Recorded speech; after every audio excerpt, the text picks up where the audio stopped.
मैंने पार्लियामेंट में सवाल पूछा, बीजेपी के लोगों से पूछा, हिंदुस्तान को 90 लोग चलाते हैं, आईएएस के अफसर हैं, पूरे बजट को बांटते हैं। मैंने पार्लियामेंट में पूछा कि इनमें से ओबीसी कितने हैं, दलित कितने हैं, आदिवासी कितने हैं।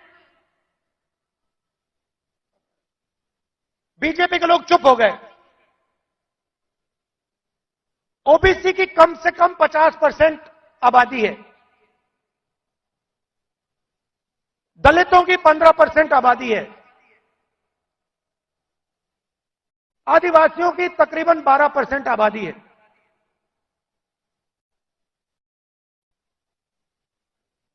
90 अफसर में से 3 ओबीसी हैं।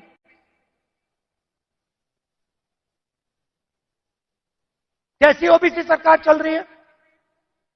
उनको कोने में बैठा देते हैं, छोटे छोटे डिपार्टमेंट पकड़ा देते हैं,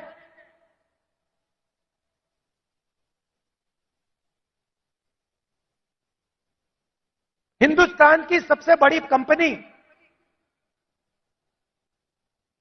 100-200 सबसे बड़ी कंपनी की लिस्ट निकालो,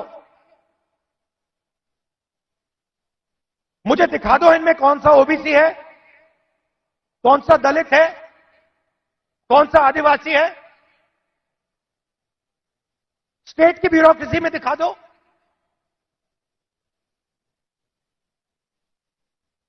आबादी आपकी 50%, दलितों की 15%, आदिवासियों की 12%।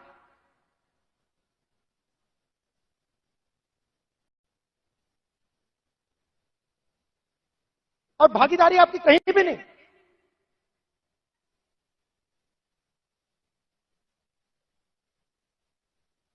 टॉप कंपनीज का नाम निकालो और मुझे दिखा दो इन कंपनियों में ओबीसी कहां बैठा हुआ है, दलित कहां बैठा है, आदिवासी कहां बैठा है।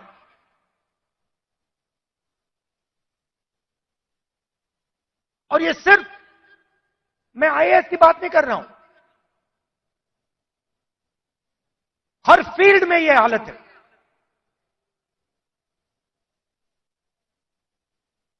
तो मैंने सवाल पूछा, मैंने कहा देखिए जाति जनगणना होनी चाहिए,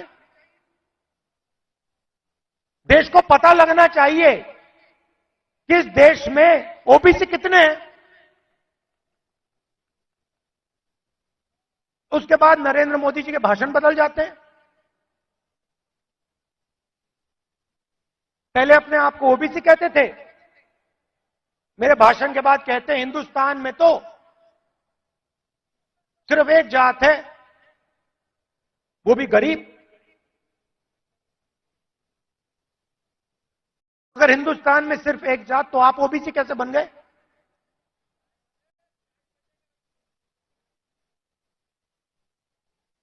तो हमने निर्णय ले रखा है, जैसे ही हमारी सरकार आएगी, दिल्ली में आएगी, हम जाति जनगणना आपके लिए करके दिखा देंगे।